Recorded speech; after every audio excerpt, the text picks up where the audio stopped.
For today's video, nakagawas na dahil sa latte sa ospital. So, ari nagisugo mi ni ate diri nga magpalit og hito. Kay naa day fried hito diri sa unahan ingon sa ako ang bayaw.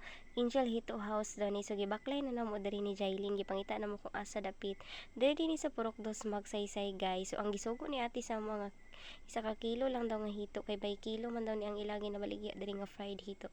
So, namaklay pa mi diri medyo na ulaw-ulaw jud ko dara. Kay daghan kay customer ang Angel Hito House pero wala na ni ulaw-ulaw kay gutom na jud kay makagutom man din gikan og ospital no. So ari na naabot na mi sa Angel Hito House Seafoods and Grill. Grabe kanindot sa lahang place diri limpyo kaayo. Highly recommended jud kaayo so, sa mga gusto mag kaon og fried hito dira sa mga buo nga manok nga fried and seafoods adto lang mo diri sa Angel Hito House Seafoods and Grill located at Purok 2 Magsaysay, Kidapawan City. So ari na nakuha na akong order so pauli na mi ani ila kuya na maklay na mi ni Jailin.